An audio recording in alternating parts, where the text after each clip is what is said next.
Perkenalkan, nama saya Bin Bastia dari jurusan Teknik Perkapalan. Di sini saya akan menjelaskan hasil skripsi saya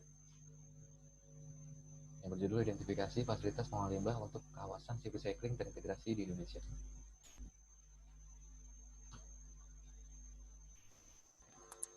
Pertama, latar belakang. Pertama, kurangnya pemahaman tentang ship recycling di Indonesia. Kedua, kondisi ship recycling di Indonesia masih melaksanakan dengan cara konvensional dan lokasi yang tidak terintegrasi satu sama lain. Oleh karena itu diperlukan lokasi untuk dijadikan kawasan terintegrasi dengan tempat pengolahan limbah. Selanjutnya, tujuan penelitian. Pertama, mengetahui tempat pengolahan limbah di Indonesia. Kedua, mengetahui aspek-aspek yang menjadi pertimbangan dalam menentukan lokasi untuk dijadikan kawasan terintegrasi. Selanjutnya, dasar teori. Ship recycling merupakan kegiatan yang berhubungan dengan proses daur ulang yang termasuk di dalamnya bleaching, pengambilan, dan perbaikan. Selanjutnya ada kegiatan pada proses ship recycling secara bertahap, yaitu pertama ada docking, decoating, cutting, dan material handling. Di sini berdasarkan peraturan pemerintah 11 tahun 2014 pengelolaan limbah, pertama ada pengurangan, penyimpanan, pengangkutan, pemanfaatan, pengolahan, dan penimbunan. Dan sini alur pengolahan limbah yang ada di industri. Pertama dari bahan baku, produksi, dan menjadi produk. Di produksi ini, sisa-sisa limbah cair dan limbah anorganik dikirim ke generator atau wastewater treatment, yang selanjutnya akan dikirim ke secure landfill jika tidak dapat diolah di tempat tersebut, di proses tersebut. Selanjutnya ada hazardous material. Pertama ada asbestos, 2 PCB, 2 zat yang terdapat ozon. Ketiga ada paint and coating berupa TBT. Keempat ada hazardous liquid yang berupa oil, bilge, and air ballast. Selanjutnya ada heavy metal, yaitu merkuri, kadmium, dan hexavalent chromium. Selanjutnya ada IHM. Kapal yang akan dilakukan bantuan harus memiliki IHM yang berisi informasi jumlah, volume, dan lokasi terhadap barang berbahaya yang dilarang yang digunakan di kapal, yaitu pertama ada struktur dan perlengkapan kapal, kedua limbah operasional kapal, ketiga ada perbekalan kapal yang berupa minyak, CO2, pelumas, dan gas. Selanjutnya ada metode penelitian. Ada studi literatur, persiapan penelitian, pengumpulan data sekunder, pengolahan data, dan analisis kesimpulan. Selanjutnya ada alur pengerjaan penelitian. Pertama ada identifikasi tempat pengolahan limbah di Indonesia. Selanjutnya ada mengidentifikasi fasilitas PPLI sebagai pusat pengolahan limbah di Indonesia. Menentukan lokasi-lokasi yang akan dipertimbangkan sebagai kawasan terintegrasi. Selanjutnya ada mengidentifikasi pengolahan limbah dari aspek fasilitas limbah yang diolah dan lain-lain. Menentukan aspek ekonomi lingkungan dan fasilitas di setiap lokasi yang telah ditentukan. Dan selanjutnya yang terakhir menentukan lokasi yang layak dengan sistem pengolahan limbah yang baik. Selanjutnya ada pembahasan. Pertama, identifikasi industri pengolahan limbah di Indonesia. Kedua, PPLI, alasan PPLI sebagai pusat dan acuan standar industri pengolahan limbah yang ada di Indonesia. Selanjutnya dampak tempat pengolahan limbah jika tidak terintegrasi satu sama lain dengan galangan ship recycling. Selanjutnya ada lokasi yang akan dipertimbangkan untuk dijadikan kawasan ship recycling terintegrasi. Selanjutnya terakhir pertimbangan dalam menentukan kawasan terintegrasi dari aspek ekonomi, lingkungan, dan fasilitas dari industri pengolahan limbah yang ada di lokasi tersebut. Nah, ini saya sudah mengidentifikasi industri pengolahan limbah yang ada di Indonesia. Berdasarkan dari situs Kementerian Lingkungan Hidup dan Kehutanan.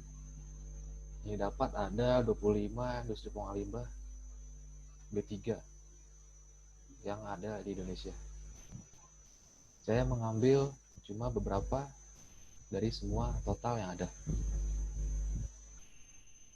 Yang pastinya pertama ada PPLI sebagai pusat pengolahan limbah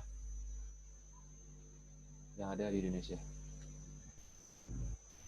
Selanjutnya alasan kenapa PPLI dijadikan sebagai pusat atau acuan standar pengolahan limbah di Indonesia. Kenapa setiap penghasil limbah di berbagai tempat, di berbagai provinsi mengirim hasil limbah ke PPLI. Walaupun jauh, mereka tetap mengirim ke sana karena limbah-limbah yang diolah pun cukup lengkap dan fasilitas yang dikasih pun memenuhi standar yang sudah berlaku. Di sini bisa kita lihat limbah yang diolah cukup lengkap, dari acid waste, aerosol can, asbestos, glass wool, oil waste, painting, bekas painting, dan lain-lain. Dan di sini kenapa PPLI sebagai tempat pusat pengolah limbah di Indonesia? Dari semua penghasil limbah mengirim ke sana, diolah di sana, diangkut ke sana, karena mempunyai fasilitas yang cukup lengkap. Pertama ada proses pre-penerimaan, yaitu limbah-limbah yang dikirim ke PPLI akan dianalisis di laboratoriumnya untuk menentukan metode yang tepat dalam proses pengolahannya. Selanjutnya ada transportasi limbah yang cukup lengkap, dari hook lift truck, crane truck, vacuum truck, dan lain-lain. Bulk container, glue wings, flat decks, dan lain-lain. Selanjutnya di sini fasilitas yang diberikan PPLI yaitu pengelolaan limbah padat. Di sini PPLI menawarkan pengolahan dengan metode stabilisasi. Limbah berbahaya tidak dapat ditimbun di landfill sampai dipastikan bahwa limbah secara fisik dan kimiawi stabil. Oleh karena itu, di PPLI membuat proses stabilisasi dengan melibatkan berbagai bentuk pra-perlakuan kimia, diikuti pencampuran dengan segmen Portland, abu terbang, tanah liat menyerap, dan lain-lain. Setelah stabil, baru produk yang sudah diolah ini disimpan dengan aman ke dalam tempat pembuangan akhir atau penimbunan. Selanjutnya ada pengolahan limbah cair, yaitu dalam pengolahan limbah cair ini diberikan indikasi PPLI kepada pelanggan, kepada penghasil limbah, yaitu PPLI mampu mengolah berbagai jenis limbah cair yang mengandung kontaminasi tingkat tinggi. Proses pengolahan dengan menggabungkan kedua proses fisik dan kimia serta proses biologi. Proses pengolahan limbah yang diliputi yaitu ada kimia, koagulasi dan flokulasi, dissolved air flotation, penghilangan padatan dengan filter tekan, dan lain-lain. Selanjutnya di PPLI memberikan fasilitas yaitu mengkonversi limbah menjadi energi. PPLI mampu mengkonversi limbah cair menjadi bahan bakar sintetis melalui proses yang disebut dengan bahan bakar blending, dan limbah padat menjadi AFR atau bahan bakar alternatif dan bahan baku. Di sini pun PPLI mempunyai eko tempat pembuangan akhir yang sudah berdasarkan atau memenuhi standar Indonesia, Bank Dunia, US IPA, dan Uni Eropa. Di sini PPLI memiliki eko TPA yang bertujuan untuk mengkonversi metana gas yang dihasilkan oleh limbah menjadi listrik yang akan memberdayakan semua fasilitas PPLI. Selanjutnya memberikan fasilitas layanan site, yaitu dengan pembersihan, penghapusan, pemulihan tanah yang terkontaminasi, pemulihan lumpur, dan segregasi. Selanjutnya pengolahan limbah lanjutan. Di sini PT PPLI mengembangkan pengolahan khusus untuk aliran limbah yang sulit, yang untuk pengolahannya butuh beberapa proses, yaitu seperti limbah baterai litium, lampu merkuri, transformator PCB, baterai akumulator, zona depleting, pengolahan asbes, dan laboratorium kimia. Selanjutnya ada pengolahan limbah pengeboran terfokus dan pendekatan solution driven untuk proyek pengeboran sektor minyak, gas, dan energi panas bumi yang mengoptimalkan desain pengiriman dan pengelolaan limbah pengeboran di menu layanan terpadu disesuaikan dengan kebutuhan spesifik pelanggan. Selanjutnya, kenapa sih tempat pengolahan limbah harus terintegrasi dengan tempat penghasil limbah atau antara penggalangan recycling dengan tempat pengolahan limbah? Karena jika tidak terintegrasi menyebabkan beberapa hal dari aspek ekonomi dan lingkungan. Pertama, aspek ekonomi. Sesuai regulasi yang sudah ditentukan di Indonesia maupun di dunia, limbah yang termasuk hazardous material wajib dikelola secara khusus. Kondisi yang ada di Indonesia saat ini, jumlah industri pengolahan limbah B3 dalam bentuk perseroan di Indonesia masih terbatas. Seluruh perseroan tersebut kebanyakan berasal dari pihak swasta dan sebagian besar berpusat di Pulau Jawa. Sedangkan dari pihak negeri jumlah sangat terbatas, yang membuat pengiriman limbah dari provinsi ke provinsi lain butuh waktu yang lama dan jarak yang lumayan jauh karena terpusat di Pulau Jawa. Berhubung lokasi industri pengolahan limbah B3 yang terkonsentrasi di suatu wilayah serta jarak dan waktu yang tempuh cukup jauh dan lama, menyebabkan biaya transportasi mencapai kurang lebih 50% dari total biaya pengolahan limbah dan secara otomatis berdampak pada efisiensi biaya. Kedua, dampak yang diberikan karena pengolahan limbah tidak terintegrasi sesama penghasil limbah, yaitu dari aspek lingkungan. Lingkungan menjadi aspek yang perlu diperhatikan dalam pengolahan limbah B3.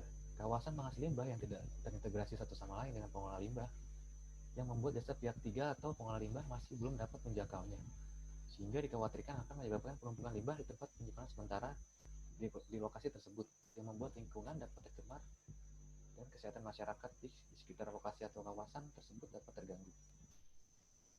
Juga kurangnya pengawasan terhadap jasa pengangkutan dalam memastikan pengangkutan limbah B3 dan ditambah jarak yang ditempuh cukup jauh dari lokasi sumber menuju lokasi pengolahan akhir, yang membuat adanya kemungkinan resiko kebocoran atau tercecer di perjalanan.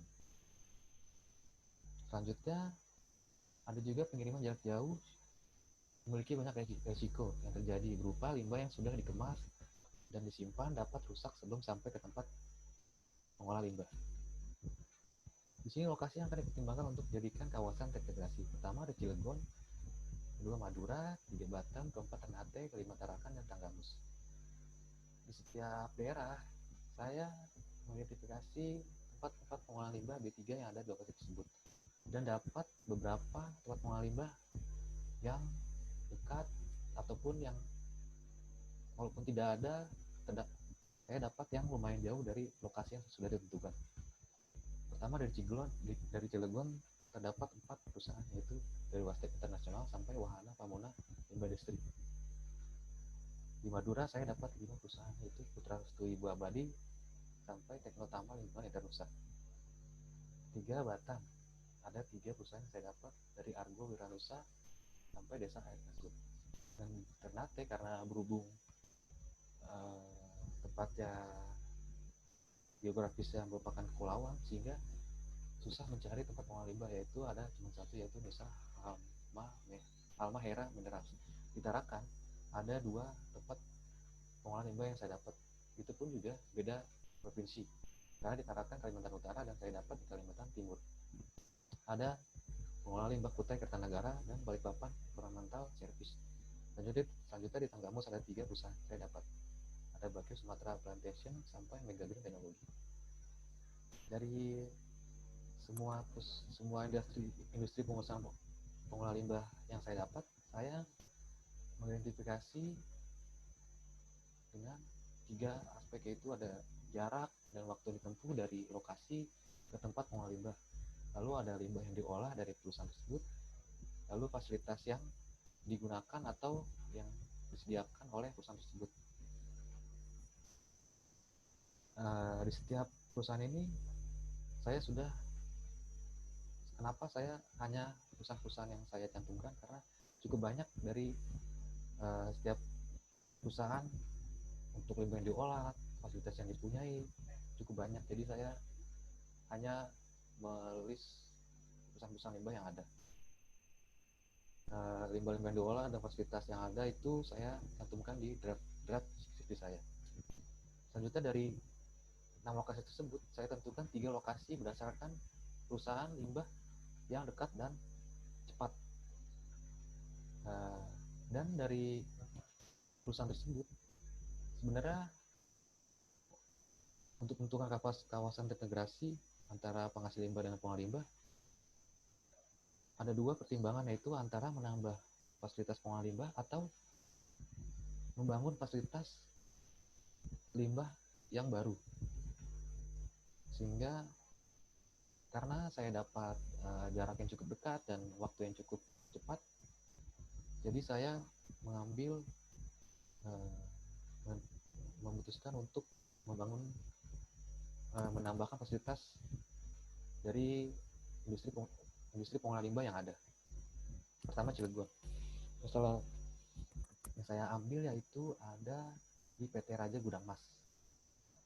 Karena dari Cilegon menuju PT Raja Gudang Mas menempuh waktu 4,4 km dan 10 menit.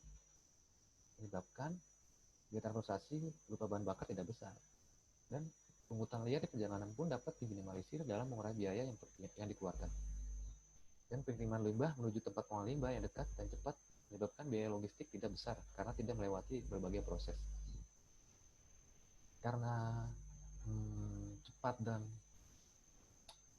tidak memerlukan waktu yang lama dan dekat, menyebabkan penumpukan limbah di tempat penyimpanan sementara yang membuat lingkungan dapat tercemar dan kesehatan masyarakat sekitar kawasan dapat terganggu bisa diminimalisir. Karena dengan tempat yang jauh dan waktu yang cukup lama, otomatis di lokasi tersebut akan menyimpan limbah setiap industri di lokasi tersebut di TPS dan membuat ada penumpukan dan pencemaran lingkungan dan sebagainya. Fasilitas yang dimiliki oleh PT Raja Gudang Mas meliputi ada limbah cair dan limbah padat dari paint waste sampai minyak bekas, dan limbah padat dari fly ash sampai sisa resin kapal. Fasilitas pun cukup lengkap, yaitu land covering 11.000 meter persegi, building warehouse sampai waste water treatment plant. Selanjutnya ada Lamongan, yaitu yang saya ambil PT Putra Restu Ibu Abadi, karena berjarak 42 km dan 60 menit dari lokasi penghasil limbah, sehingga dampak yang terjadi pun biaya transportasi yang tidak besar seperti sudah saya jelaskan di dampak ekonomi di Cilegon. Sekali dampak aspek lingkungan yang terjadi pun sama seperti aspek lingkungan yang di Cilegon. Selanjutnya fasilitas di Putra Restu Ibu Abadi. Limbah yang diolah cukup lengkap, yaitu dari fly ash, bottom ash, fundraise, minyak kotor, sampai tonsil and spent earth. Selanjutnya fasilitas juga cukup lengkap, memiliki 2 unit insinerator dengan kapasitas 350 kg dan lain sebagainya. 3 ada Batam, yaitu ekonomi. Dari aspek ekonomi cukup cepat dan dekat dengan jarak 35 km dan 43 menit dari tempat penghasil limbah atau galangan recycling. Dampak ekonomi pun sama seperti aspek ekonomi yang dipertimbangkan pun sama seperti Cilegon dan Lamongan. Dan lingkungan pun juga sama seperti yang sudah saya jelaskan. Di Batam saya memilih PT Desa Air Kargo yang memiliki limbah diolah cukup lengkap, dari abu insinerator, cutting PCB, CRT waste dan lain-lain. Fasilitas pun cukup lengkap, dari 12 truk serta darurat, generator, recycle oil dan lain-lain. Simpulan yang saya dapatkan yaitu 3 lokasi yang telah ditentukan menjadi kawasan recycling terintegrasi, yaitu Cilegon, Lamongan, dan Batam. Kedua, dalam menentukan lokasi menjadi kawasan recycling terintegrasi dilihat dari 3 aspek, yaitu aspek ekonomi, lingkungan, dan fasilitas. Dan ketiga, pertimbangan saya dalam memilih membangun fasilitas yang baru atau menambah fasilitas yang sudah ada dari tempat pengolahan limbah yang ada di lokasi tersebut, saya memutuskan untuk menambahkan fasilitas yang ada di lokasi tersebut. Karena jarak yang saya dapat dari perusahaan limbah pun cukup dekat dan cukup cepat. Maka dari itu saya tidak memilih untuk membangun fasilitas pengolahan limbah yang baru. Sekian dan terima kasih.